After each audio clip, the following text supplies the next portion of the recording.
कैसे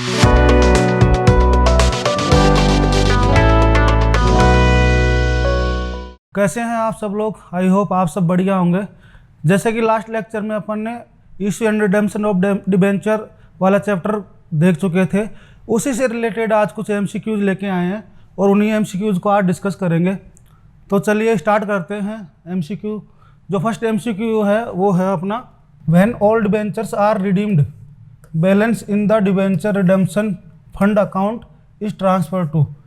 कि जब सभी डिबेंचर्स होते हैं उनको रिडीम कर दिया जाता है तो जो डिबेंचर रिडेम्पशन फंड अकाउंट में जो बैलेंस रहता है तो उसको कहाँ ट्रांसफ़र करते हैं।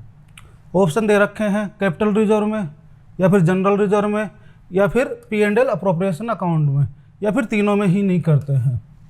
अब देखिए, जब डिबेंचर रिडेम्पशन फंड अकाउंट होता है तो वो बनाते इसलिए है कि जो जो डिबेंचर का रिडेम्पशन करेंगे तो उस टाइम पे उस फंड से अमाउंट निकाल के और डिबेंचर होल्डर को पे कर देते हैं। तो अब इसमें अगर कोई बैलेंस बचता है तो उसको कहाँ ट्रांसफ़र करेंगे। जो बैलेंस बचता है वो बैलेंस किस नेचर का होता है? कैपिटल नेचर का होता है, क्योंकि अपन डिबेंचर्स को पे करेंगे, उनको रिडीम करेंगे। तो अब जो बैलेंस बचा हुआ है तो कैपिटल नेचर का बैलेंस है, तो उसको ट्रांसफ़र भी कहाँ करेंगे? अपन कैपिटल रिजर्व में कर देंगे। तो ये वाला आंसर आपका राइट आंसर होगा। सेकंड क्वेश्चन है, the balance of sinking fund account after the redemption of debenture is transfer to. कि सिंकिंग फंड अकाउंट में अपन कुछ अमाउंट है वो ट्रांसफ़र करते रहते थे, अब उसमें भी कुछ बैलेंस बचा हुआ है डिबेंचर्स को रिडीम करने के बाद में। तो जो बैलेंस बचा हुआ है सिंकिंग फंड अकाउंट में, तो उसको कौन से वाले अकाउंट में ट्रांसफ़र करेंगे? फर्स्ट ऑप्शन दे रखा है आपका P&L अकाउंट में, सेकंड दे रखा है P&L appropriation account, and third है जनरल रिजर्व, और फोर्थ है सिंकिंग फंड अकाउंट। तो जो P&L अकाउंट में अमाउंट आते हैं वो तो जो कंपनी के ऑपरेटिंग नेचर के जो अमाउंट होते हैं वो आते हैं, और profit and loss appropriation account में तो अपन जब प्रॉफिट को अप्रोप्रिएट करते हैं, प्रॉफिट को अपन बांटते हैं, तो वो वाले अमाउंट इसमें आते हैं। अब ये है कि जो सिंकिंग फंड अकाउंट अपन बना रहे हैं वो एक स्पेसिफाइड चीज़ के लिए बना रहे थे कि अपन डिवेंचर्स को रिडीम करेंगे इस अकाउंट से। तो अब इसमें जो बैलेंस बचा हुआ है, अपन सारे डिवेंचर्स को तो रिडीम कर चुके हैं, तो अब वो जो अमाउंट है वो किस काम का है? अब उसको किसी भी काम में ले सकते हैं। तो कंपनी है वो उस बैलेंस अमाउंट को जनरल रिजर्व अकाउंट में ट्रांसफ़र कर देगी। सी आंसर है वो राइट आंसर होगा, क्योंकि जनरल रिजर्व में जो अमाउंट रहता है उसको अपन नॉर्मल किसी भी चीज़ के लिए अपन यूज कर सकते हैं। 2 एमसीक्यू देख चुके हैं, थर्ड एमसीक्यू देखते हैं क्या कहता है। थर्ड एमसीक्यू है, profit on cancellation of own debentures is transfer to. कि कंपनी के जो ओवन डिवेंचर है, कौन से होते हैं ओवन डिवेंचर? ओवन डिवेंचर वो होते हैं जब कंपनी मार्केट से परचेज करती है अपने खुद के ही डिवेंचर, तो उन पे जो प्रॉफिट होता है उनको कंपनी कहाँ ट्रांसफ़र करती है? तो ये कंपनी के जो ओन डिवेंचर होते हैं उन पे जो प्रॉफिट हो रहा है वो करेगी किस में? प्रॉफिट एंड लॉस अकाउंट में, या फिर profit and loss appropriation account में, या जनरल रिजर्व अकाउंट में, कैपिटल रिजर्व अकाउंट में। अब इस पे जो प्रॉफिट हो रहा है वो कैपिटल नेचर का हो रहा है, क्योंकि डिवेंचर खुद के डिवेंचर है, कंपनी मार्केट से उनको रिपर्चेज कर रही है। तो अब प्रॉफिट किस केस में होगा? सपोज कीजिए कंपनी ने जब डिवेंचर इशू करे थे वो 110 रुपये पे इशू करे थे, और उन डिवेंचर को अब रिपर्चेज कर रही है तो कंपनी 105 रुपये पे रिपर्चेज कर रही है, तो डिफरेंस का अमाउंट है 5 रुपये, वो कंपनी को प्रॉफिट हो गया। तो ये कंपनी का कैपिटल नेचर का प्रॉफिट है और कंपनी इसको कैपिटल रिजर्व अकाउंट में ट्रांसफ़र कर देगी। तो जो डी ऑप्शन है आपका वो इसका राइट आंसर होगा। Then next question, if debenture of rupees 1 lakh, कि 1 लाख रुपए का डिवेंचर है, इशू किए गए थे फॉर डिस्काउंट ऑफ रुपीज़ 10,000, यानी 1 लाख का डिवेंचर थे, फेस वैल्यू थे 1 लाख की, और उनको इशू किए गए थे, डिस्काउंट दिया था कंपनी ने कितना? 10,000 रुपये का। आगे क्या बोल रहा है question, which are redeemable after 4 years. अब कंपनी बोल रही है कि ये जो डिस्काउंट इशू करे गए थे ये 4 साल बाद में कंपनी रिडीम करेगी। Then amount of discount to be return off from P&L account each year. ये पूछ रही है कि जो डिस्काउंट दिया है कंपनी, तो ईच ईयर P&L से कितना राइट ऑफ करेगी। डिस्काउंट कितना दिया था, 10,000 दिया था, और कितने साल के लिए, कितने साल बाद कंपनी उन डिवेंचर्स को रिडीम करेगी, 4 साल बाद। तो हर साल कंपनी कितना कितना अमाउंट है वो राइट ऑफ करेगी P&L से। तो जितने साल के लिए कंपनी उन डिवेंचर्स को इश्यू कर रही है उससे डिवाइड कर देंगे, 4 साल बाद कंपनी रिडीम करेगी और 10,000 का डिस्काउंट था, तो ईच ईयर कितना आ जाएगा आपका, ये कैलकुलेशन करेंगे तो 2500 रुपये आपका ईच ईयर है कंपनी वो रिडीम कर देगी, राइट ऑफ कर देगी डिस्काउंट को हर साल 2500 रुपये से। सी आंसर है आपका, राइट आंसर होगा इस केस में।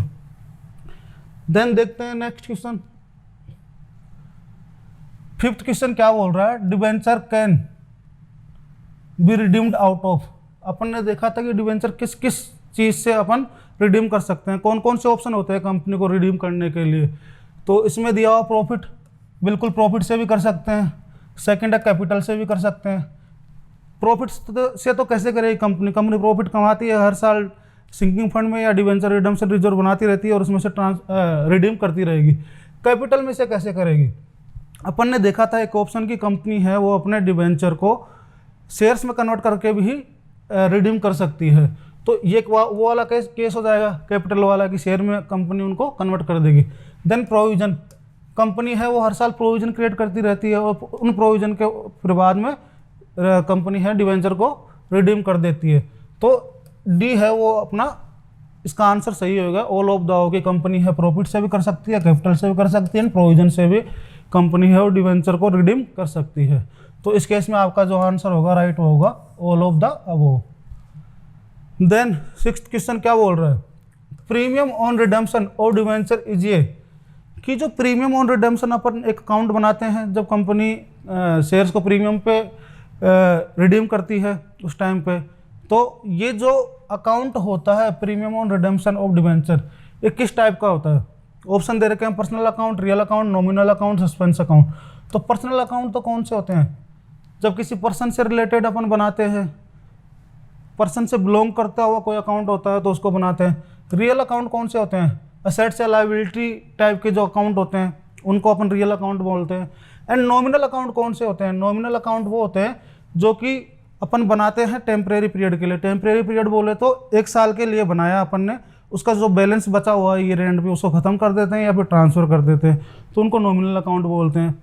अब प्रीमियम और रिडेम्पशन ऑफ डिवेंचर जो अकाउंट है वो क्या करते हैं अपन, पर्सन से डिवेंचर कुछ पर्सन्स होते हैं उनको डिवेंचर इश्यू करते हैं, देन उनको अपन क्या करते हैं रिडीम करते हैं। रिडीम करते हैं उस टाइम क्या करते हैं, उनको प्रीमियम दे रहे हैं। तो ये premium on redemption debenture account एक पर्सन को बिलोंग कर रहा है, क्योंकि जो प्रीमियम पे करेंगे किसी पर्सन को करेंगे, तो ये आपका होगा पर्सनल अकाउंट। तो ये जो आंसर है आपका, ये ऑप्शन है वो आपका राइट आंसर रहेगा इसमें। Then premium on redemption of debenture is generally provided at the time of, कि जो रिडेम्पशन पे प्रीमियम है वो कब प्रोवाइड कराया जाता है, जब रिडीम करते हैं डिवेंचर को उस टाइम पे कंपनी प्रीमियम पे रिडीम कर रही होती है। तो वो जो प्रीमियम वाला अमाउंट है वो कंपनी कब प्रोवाइड कर देती है डिवेंचर होल्डर को, इश्यू ऑफ डिवेंचर या रिडेम्पशन ऑफ डिवेंचर या राइटिंग ऑफ करती है उसको, या आफ्टर 10 ईयर। तो कंपनी कब करेगी, रिडीम कर रही है तो ऑब्वियस सी बात है जब डिवेंचर को रिडीम करेगी उसी टाइम पे कंपनी उस प्रीमियम को प्रोवाइडेड भी करेगी। तो बी आंसर है वो आपका राइट आंसर होगा इस केस में। देन आता है आपका next MCQ, debenture can not be redeemed eight, कि डिवेंचर है वो कब कब मतलब कौन से ऑप्शन पे रिडीम नहीं होता या कब रिडीम नहीं कर सकते या किस पर रिडीम नहीं कर सकते। अपन ने देखा था, एंट्री भी देखी थी उसकी उस टाइम कि पार पे भी कंपनी है वो डिवेंचर को रिडीम कर सकती है, प्रीमियम पे भी कर सकती है, प्रीमियम पे कर रही है तो मोर देन 10% भी प्रीमियम दे सकती है। अपन ने देखा था कि कंपनी है वो डिवेंचर को डिस्काउंट पे है रिडीम नहीं कर सकती, क्योंकि अब कंपनी क्या करती है, सपोज कीजिए 100 रुपये का डिवेंचर इशू कर रही है मार्केट में। अब कोई भी अगर उसको परचेज कर रहा है तो वो कंपनी उसको इंटरेस्ट रेट दे रही है हर साल। अब वो चाहेगा ना एटलीस्ट 100 रुपये तो उसको मिले ही मिले जब कंपनी वापस रीपे करेगी या फिर रिडीम करेगी, और या फिर उससे ज़्यादा मिले अगर 100 रुपये से ज़्यादा पे कंपनी रिडीम कर रही है तो वो उसको बोलेंगे एट प्रीमियम पे रिडीम कर रही है, और 100 रुपये का डिबेंचर था 100 रुपये पे ही रिडीम कर रही है तो उसको बोलेंगे एट पार पे रिडीम कर रही है। कोई भी डिबेंचर होल्डर ये नहीं चाहेगा कि उसको 100 रुपये वो कंपनी को दे रहा है और कंपनी 100 रुपये से कम उसको देवे, तो इस वजह से कंपनी है वो डिस्काउंट पे इनको रिडीम नहीं कर सकती। तो सी आंसर है वो राइट आंसर रहेगा। If debentures purchased in open market are not immediately cancelled they are treated as. इस केस में कंपनी क्या कर रही है, ये क्वेश्चन बोल रहा है कि कंपनी ने ओपन मार्केट से डिबेंचर परचेज करे थे, कंपनी के पास सरप्लस फंड था तो वो चाह रहे थे कि अपन डिबेंचर है कुछ उनको परचेज कर लेते हैं या उनको कैंसिल कर देते हैं। बट कंपनी क्या कर रही है इस केस में, इमीडिएटली उनको कैंसिल नहीं कर रही है, उनको क्या कर रही है कंपनी अपने पास होल्ड करके रख रही है। अब होल्ड करके रख रही है तो उसको ट्रीट क्या करेगी कंपनी अपनी बुक्स ऑफ अकाउंट में, कंपनी है जो अपनी बैलेंस शीट में उसका ट्रीटमेंट क्या करेगी, कौन से हेड में दिखाएगी, कहाँ पर दिखाएगी, ये क्वेश्चन ये पूछ रहा है। तो ऑप्शन दे रखा करंट असेट्स या फिर करंट लायबिलिटीज या इन्वेस्टमेंट या कैपिटल। तो आपको पता होगा करंट असेट्स तो वो होती है जो ये कंपनी टेम्परेरी नियर फ्यूचर में उनको रियलाइज कर सकती है, जैसे कैश हो गया, कैश एंड कैश इक्विवेलेंट हो गए, स्टॉक हो गया, ये कंपनी के डेबिटर्स हो गए, ये कंपनी करंट असेट्स हो गई। ऐसे करंट लायबिलिटीज की जो कंपनी आने वाले 12 महीने में कंपनी पे करेगी तो वो करंट लायबिलिटीज हो गई। कैपिटल कंपनी की होती है कि कंपनी मार्केट में कितना कैपिटल इशू कर रखी है। बचा इन्वेस्टमेंट, तो कंपनी क्या कर रही है, इनको इमीडिएट इन डिबेंचर को कैंसिल नहीं कर रही है तो वो कंपनी के लिए एज इन्वेस्टमेंट हो गए। तो इसमें आपका आंसर रहेगा राइट आंसर सी आंसर इस केस में आपका राइट आंसर माना जाएगा। और ओपन मार्केट से उनको रिपर्चेज करिए और होल्ड करके रखिए, इमीडिएट कैंसिल नहीं कर रही तो कंपनी का एज ए इन्वेस्टमेंट कहलाएंगे। Then 10th question, sources of finance of the redemption of debenture are, कि जब कंपनी डिबेंचर को रिडीम करती है तो कौन कौन से फाइनेंस के सोर्सेज कंपनी के पास अवेलेबल रहते हैं। इसमें ऑप्शन दिया हुआ है redemption of out of profit, out of capital, the proceeds from fresh issue of shares and debenture, all of the above. तो अपन ने देखा था जब इस चैप्टर के बारे में डिटेल से पढ़ा था कि कंपनी है वो आउट ऑफ प्रॉफिट भी डिबेंचर को रिडीम कर सकती है। आउट ऑफ कैपिटल ये वाला कौन सा वाला था कि शेयर्स डिबेंचर को शेयर्स में कन्वर्ट करके कंपनी रिडीम कर रही होती है, तो ये आउट ऑफ कैपिटल कहलाएगा। Then from fresh issue of shares और डिबेंचर, अब सपोज कीजिए कि कंपनी को रिडीम करने हैं डिबेंचर, तो उसके लिए नए डिबेंचर भी इश्यू करके कंपनी रिडीम कर सकती है या फिर नए शेयर्स भी इश्यू करके कंपनी उन डिबेंचर को रिडीम कर सकती है। तो तीनों ऑप्शन राइट आंसर है इसका। तो इस केस में आपका all of the above D answer है, डी ऑप्शन है वो आपका राइट आंसर हो जाएगा। देन नेक्स्ट एमसीक्यू क्या कहता है, ए कंपनी इश्यूड 1000 12% डिबेंचर, ये बोल रहे हैं कि 1000 डिबेंचर है 12%, ये क्या डिनोट करता है कंपनी की इंटरेस्ट रेट कि 12% डिबेंचर थे 1000 उनको इश्यू कर रही है कंपनी जो कि 100 रुपये के थे, फेस वैल्यू कितनी थी उनकी 100 रुपये थी, ईच एट 10% प्रीमियम, 10% प्रीमियम पे कंपनी इश्यू कर रही है। 1000 रुपये के शेयर थे, 1000 डिबेंचर थे, 100 रुपये की फेस वैल्यू थी एंड उनको 10% प्रीमियम पे कंपनी इश्यू कर रही थी, यानी 110% पे हो गया ये। तो देन क्या बोल रहा है, तो 12% स्टैंड फॉर, तो ये बोल रहा है कि ये 12% है, ये काय के लिए स्टैंड करता है ये वाला 12%।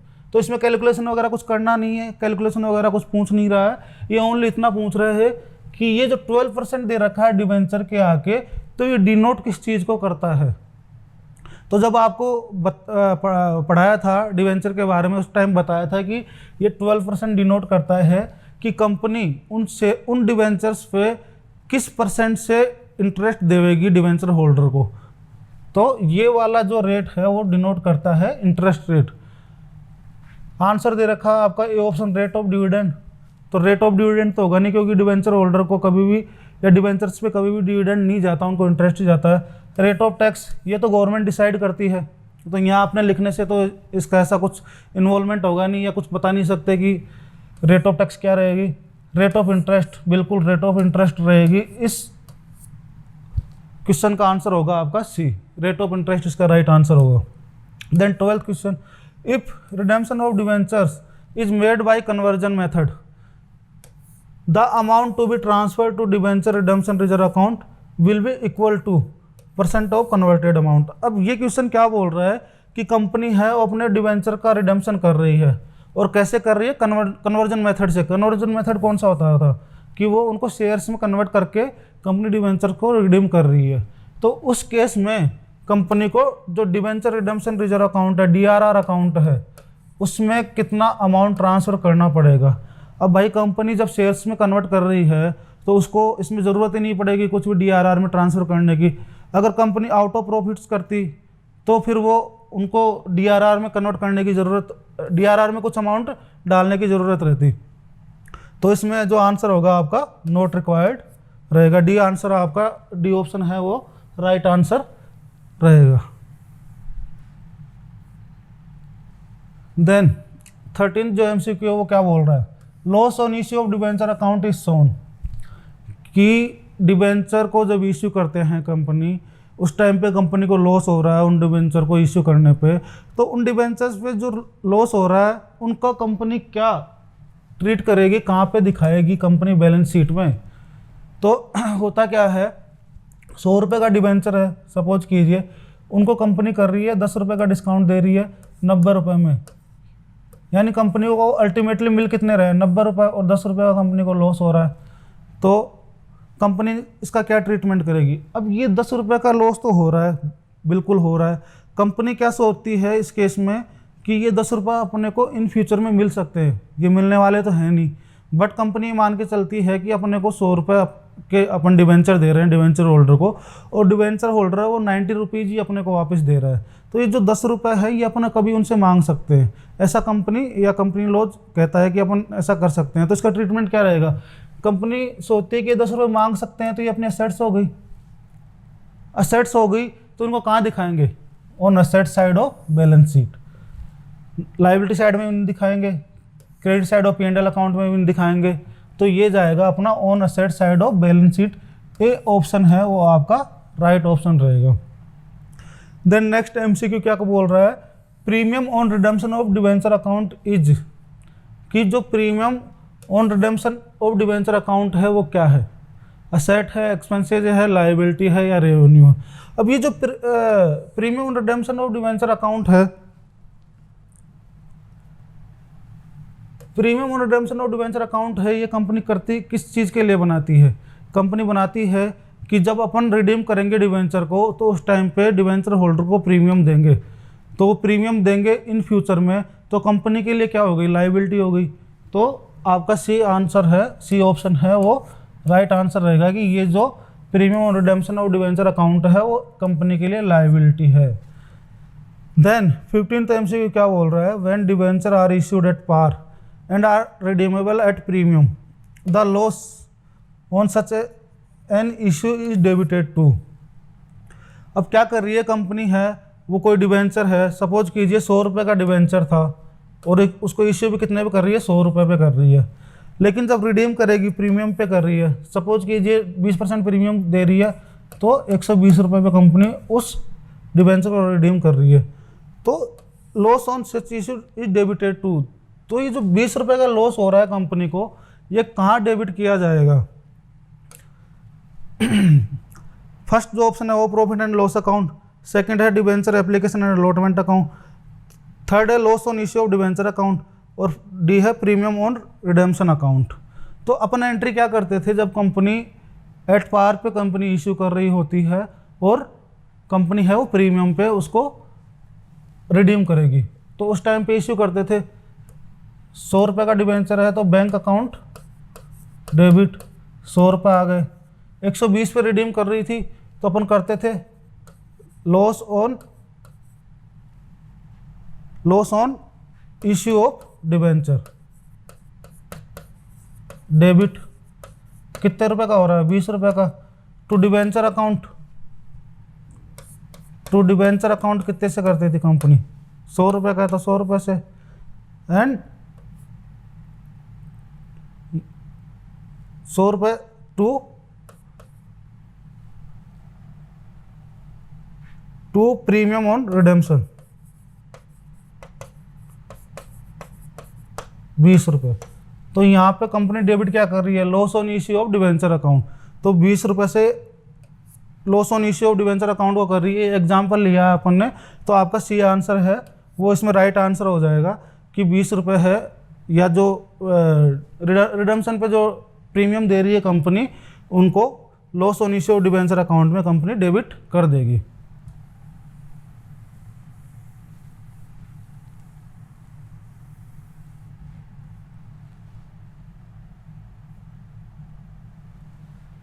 Then next MCQ, own debentures are those debenture of the company which.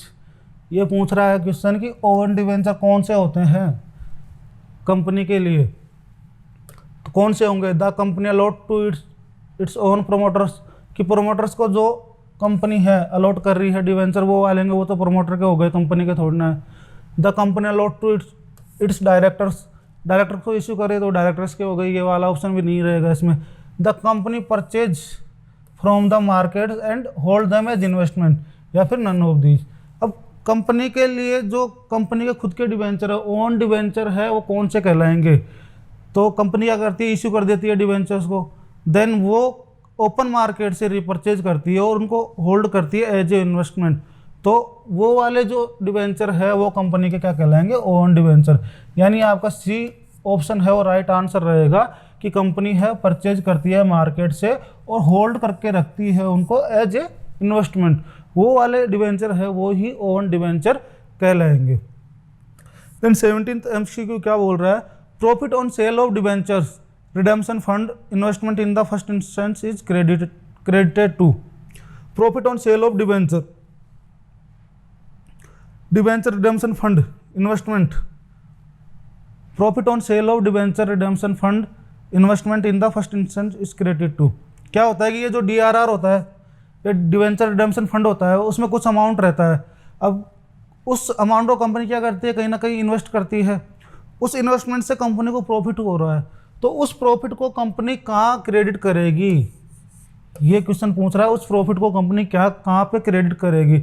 Suppose कीजिए कि कंपनी के फंड में, डिवेंचर रिडेम्पशन फंड में ₹1,00,000 थे, कंपनी ने उनको कहीं इन्वेस्ट करा, वहाँ से कंपनी के पास में जो प्रॉफिट हुआ वो सपोज कीजिए 20,000 का प्रॉफिट हुआ, तो उस 20,000 के अमाउंट को कंपनी है वो कहाँ पे क्रेडिट करेगी, डिवेंचर रिडेम्पशन फंड में, या फिर P&L अप्रोप्रिएशन अकाउंट में, या जनरल रिजर्व में, या फिर सिंकिंग फंड में। तो कंपनी क्या करती है, जब डिवेंचर रिडेम्पशन फंड वाला अमाउंट कहीं इन्वेस्ट करती है, उस पर अगर कंपनी को प्रॉफिट होता है तो कंपनी एक बार तो उसी प्रॉफिट को डिवेंचर रिडेम्पशन फंड में ही क्रेडिट करती रहती है और वो फंड ही कंपनी इंक्रीज करती रहती है। तो इसमें जो ए ऑप्शन है वो आपका राइट ऑप्शन रहेगा कि डिवेंचर रिडेम्पशन फंड में ही कंपनी उस अमाउंट को क्रेडिट कर देगी।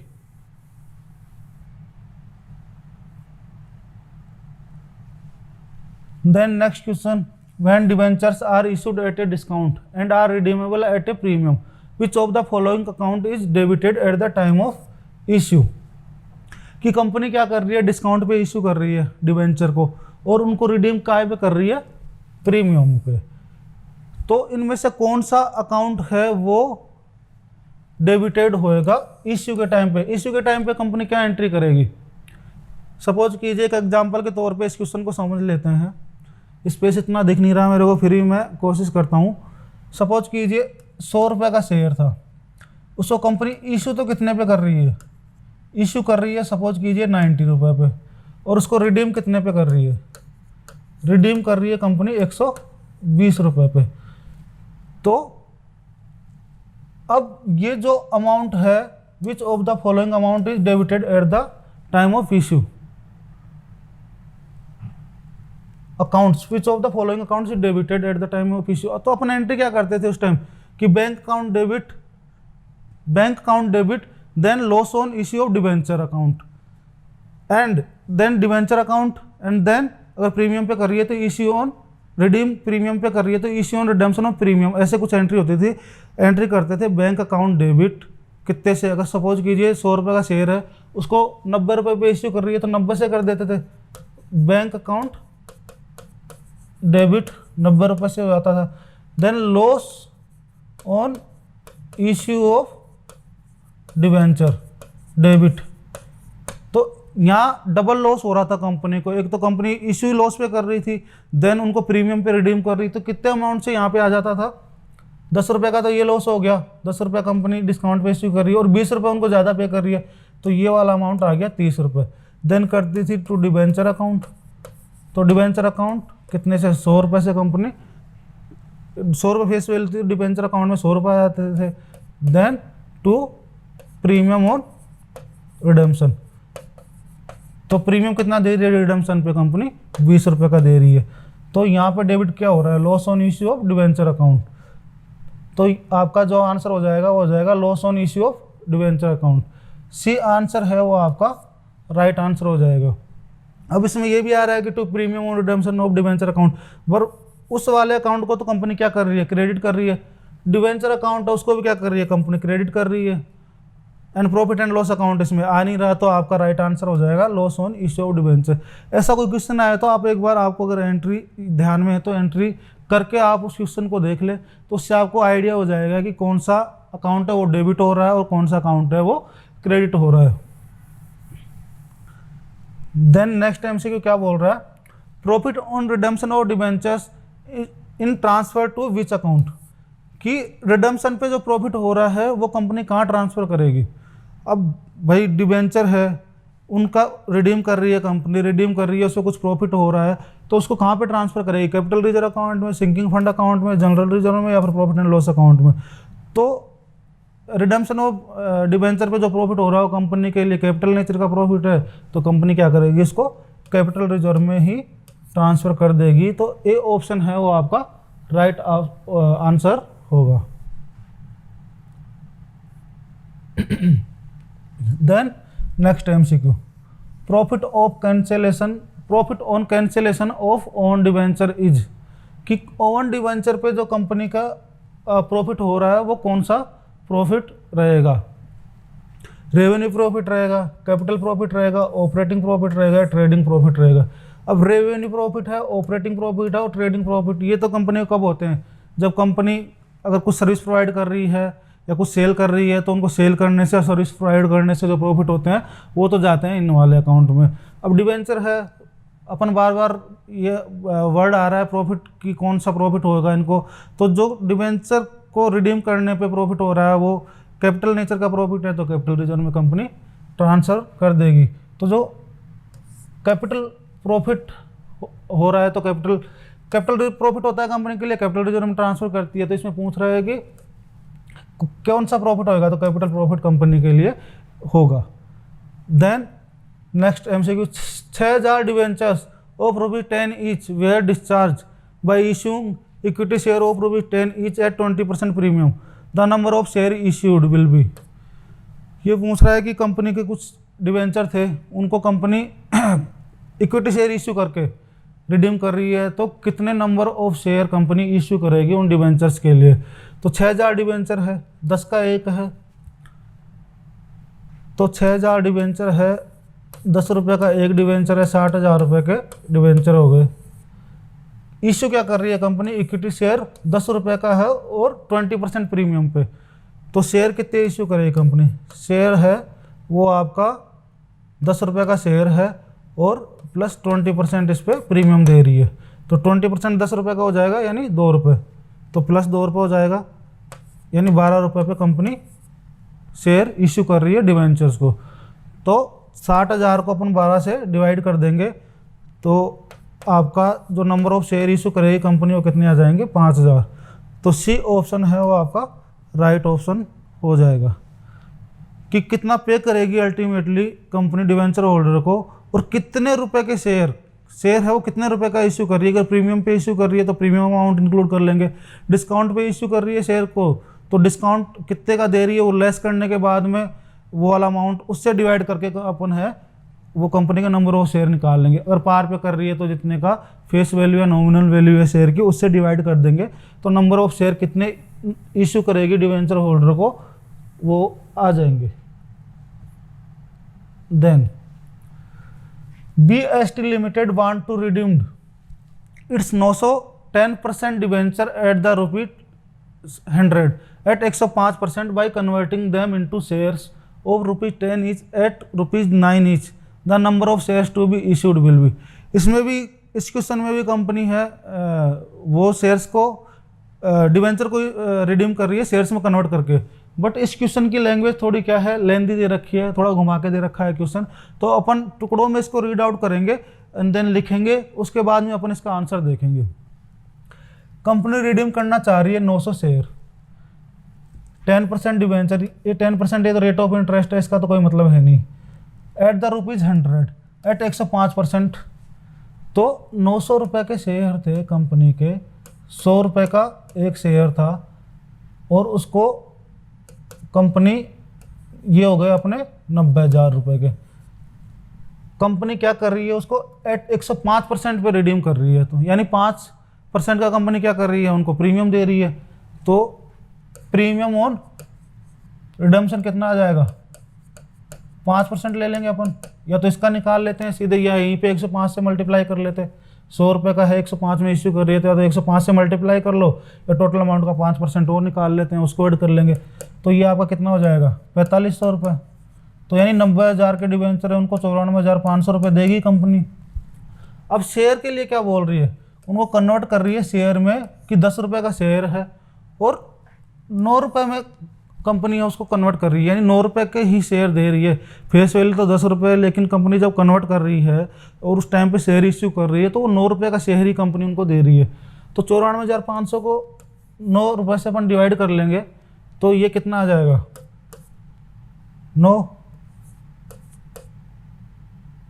9 ये आ जाएगा आपका 10,500।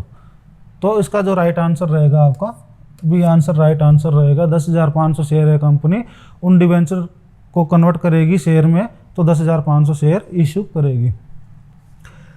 Then deep limited issue 1,00,000 7% debenture of ₹100 each at a discount of 4%। की कंपनी है 1,00,000 डिवेंचर है, दीप लिमिटेड है, वो क्या कर रही है, 1,00,000 डिवेंचर है वो इशू कर रही है। 100 रुपये के डिवेंचर थे और उनको डिस्काउंट पे, यानी 4% डिस्काउंट दे रही है, मतलब 4 रुपये का कंपनी है डिस्काउंट पे इशू कर रही है। Redeemable after 5 years at a premium of 6%। तो loss issue of debenture each, कितने रुपए का लॉस है वो कंपनी को हो रहा है इस केस में। तो कंपनी क्या कर रही है, डिस्काउंट पे इश्यू कर रही है, तो वो वाला लॉस ले लेंगे अपन। देन उनको रिडीम कर रही है प्रीमियम पे, तो प्रीमियम पे रिडीम कर रही है, तो वो भी कंपनी के लिए लॉस है। तो इसमें कंपनी को डबल लॉस हो रहा है, तो अपन दोनों अमाउंट निकालेंगे, डिस्काउंट वाला अमाउंट भी निकालेंगे, उसको पकड़ लेंगे। देन अपन निकालेंगे कि रिडीम कर रही है कंपनी डिवेंचर को प्रीमियम पे, तो प्रीमियम वाला जो अमाउंट है उसको पकड़ेंगे और दोनों अमाउंट को जोड़ लेंगे, तो दोनों कंबाइंड जो अमाउंट आएगा वो कंपनी के लिए टोटल लॉस कहलाएगा। और इसमें वो वाला ही लॉस कंपनी है जो क्वेश्चन है वो पूछ रहा है। तो एक बार कैलकुलेट कर लेते हैं। 1,00,000 डिवेंचर है, 4% डिस्काउंट पे कर रही है, 100 रुपये का था, तो 1,00,000 डिवेंचर पे 4 रुपये का लॉस तो है कंपनी को, ये हो गया 4,00,000 रुपये का। देन कंपनी क्या कर रही है, उसको 100 रुपये के जो डिवेंचर थे उनको 6% प्रीमियम पे रिडीम कर रही है। तो 6% 100 रुपये का कितना हो गया, 6 रुपये। तो अगेन 1,00,000 डिवेंचर थे और 6 रुपये प्रीमियम दे के उनको और रिडीम कर रही है, तो ये कितना हो गया, 6,00,000 रुपये का ये वाला लॉस और हो गया। दोनों को कंबाइंड ले लेंगे, जोड़ लेंगे, तो कितने हो जाएंगे, 10,00,000 रुपये। तो ये 10,00,000 का कंपनी को टोटल लॉस हो जाएगा, और ये आंसर है वो आपका राइट आंसर हो जाएगा, ये ऑप्शन है।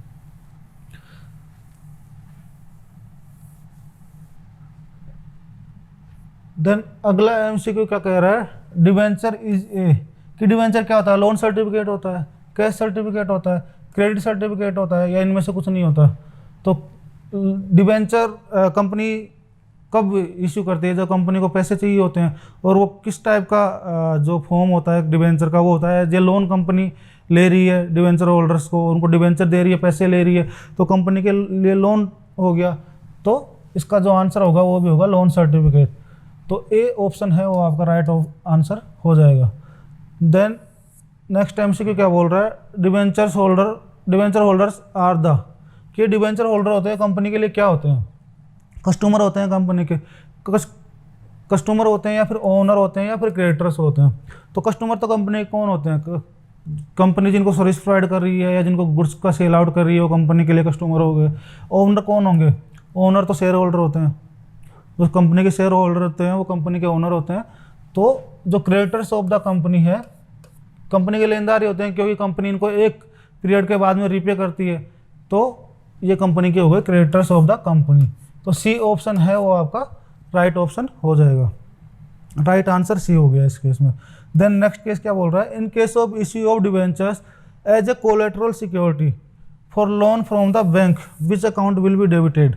जब अपन ने कोलेटरल सिक्योरिटी वाला टॉपिक देखा था तो कंपनी इसमें दो ट्रीटमेंट करती है कि जब डिवेंचर्स को as a collateral security issue करती थी तो एक केस में तो कंपनी एंट्री नहीं करती थी और दूसरे केस में कंपनी क्या करती थी, एंट्री करती थी।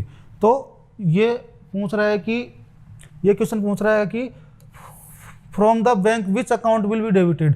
तो उस टाइम पे अपन एंट्री करते थे तो डेबिट किसको करते थे, डेबिट करते थे debenture suspense account, debit to debenture. तो यहाँ पे डिवेंचर सस्पेंस अकाउंट है वो डेबिट हो जाएगा और डी ऑप्शन है वो आपका राइट आंसर हो जाएगा।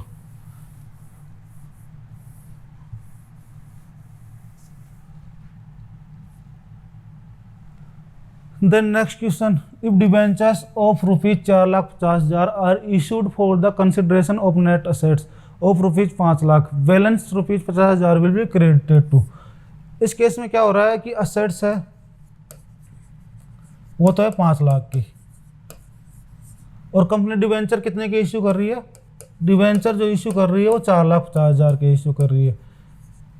तो यहाँ पे कंपनी को क्या हो गया, 50,000 रुपये का प्रॉफिट हो गया, क्योंकि असेट्स तो कंपनी के पास आ रही है 5 लाख की और डिवेंचर इशू कर रही है ओनली 4,50,000 के। तो ये जो 50,000 रुपये का प्रॉफिट है वो कंपनी कहाँ क्रेडिट करेगी, प्रॉफिट एंड लॉस अकाउंट में, गुडविल अकाउंट में, या फिर जनरल रिजर्व अकाउंट में, कैपिटल रिजर्व अकाउंट में। तो ये कंपनी के लिए कैपिटल नेचर का प्रॉफिट है तो कंपनी इसको क्या करेगी, कैपिटल रिजर्व में ही ट्रांसफ़र कर देगी। Then next question, debentures which are transferred by mere delivery are called. जब अपन ने टाइप्स ऑफ डिवेंचर के बारे में पढ़ा था तो उस टाइम पे डिवेंचर्स के टाइप में आ रहा था एक टाइप था उस टाइम पे जो कुछ डिवेंचर है वो डिलीवरी के बिहाफ पे ही कंपनी ट्रांसफ़र कर देती थी।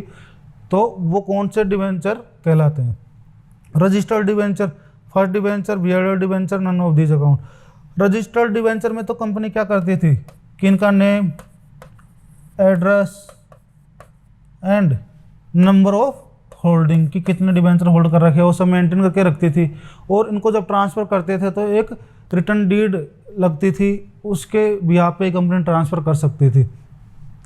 तो फर्स्ट डिवेंचर भी नहीं होगा, रजिस्टर्ड डिवेंचर भी नहीं होगा, तो ये वाला जो डिवेंचर होगा वो बियर्डर डिवेंचर होगा। बियर्डर डिवेंचर जो होते हैं उसमें क्या करती है कंपनी, इनका कुछ भी डिटेल मेंटेन करके नहीं रखती है अपने पास में और इनको ट्रांसफ़र कर देती है कि डिलीवरी के बिहाफ पे कि जिसको डिलीवरी देनी है उसको ट्रांसफ़र कर देती है। और इंटरेस्ट भी किसको देती थी कि जिसके पास जिस टाइम पे कंपनी डिवेंचर पे कर रही है और ये डिवेंचर जो होल्ड करके रखा है और वो इंटरेस्ट सर्टिफिकेट दिखा रहा है तो उसे वो कंपनी डिवेंचर भी पे कर देती थी। तो बियरर डिवेंचर है वो आपका इसका राइट आंसर होगा।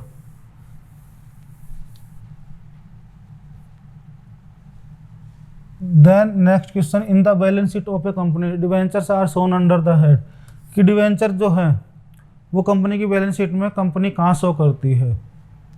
कंपनी डिवेंचर इशू कर देती है, अब वो डिवेंचर जितने इशू कर रही है वो कंपनी के लिए लायबिलिटी हो गए क्योंकि उनको अल्टीमेटली इन फ्यूचर पे तो करना है, तो लायबिलिटी हो गए तो लायबिलिटी साइड में जाएंगे तो लायबिलिटी साइड में भी वो कहाँ जाएंगे, अनसिक्योर्ड लोन में। तो अनसिक्योर्ड लोन में तो जाएंगे नहीं क्योंकि अनसिक्योर्ड लोन तो वो होते हैं जो कंपनी उनके लिए कुछ भी सिक्योरिटी वगैरह नहीं दी होती है और डिवेंचर तो सिक्योर होते हैं क्योंकि कंपनी जब डिवेंचर इश्यू करती है तो उनकी कंपनी खुद के एसेट्स पे कुछ चार्ज देती है तो ये सिक्योर्ड कहलाते हैं। तो अनसिक्योर्ड भी नहीं आएगा। लॉन्ग टर्म लोन्स ये हो सकता है, एक बार देखते हैं इसके बारे में। करंट लायबिलिटी तो वो होते हैं कि कंपनी अगले 12 महीने में उनको रीपे करने वाली होती है। रिजर्व एंड सरप्लस अकाउंट वो होते हैं कि कंपनी कुछ रिजर्व वगैरह क्रिएट करके रखती है तो उनको रिजर्व एंड सरप्लस में दिखाती है। तो लॉन्ग टर्म लोन्स हो गए वो कंपनी के लिए लॉन्ग टर्म लोन्स होंगे, डिबेंचर जो इशू करके रखती है। तो बी ऑप्शन है वो आपका राइट आंसर हो जाएगा। Then last MCQ, interest payable on debenture is, कि कंपनी है वो डिबेंचर पे इंटरेस्ट पे कर रही है, तो वो डिबेंचर पे जो इंटरेस्ट पे कर रही है वो कंपनी के लिए क्या होंगे। तो फर्स्ट जो आंसर है, फर्स्ट जो ऑप्शन है वो दे रखा है, an appropriation of profits of the company, a charge against profits of the company, transfer to sinking fund, none of the वो। तो जो appropriation of profit of the company जिनको बोलेंगे, जब कंपनी डिविडेंड देती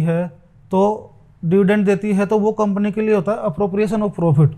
बट जो डिबेंचर पे interest दे रही है कंपनी, तो वो कंपनी के लिए होते हैं charge against profits of the company, कि कंपनी का जो प्रॉफिट है उसके अगेंस्ट चार्ज है एक तरीके से।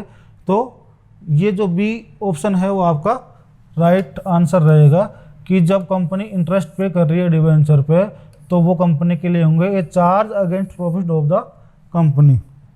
तो ये कुछ एमसीक्यू अपन ने issue of redemption and debenture जो अपना चैप्टर था उससे रिलेटेड एमसीक्यू देखे हैं।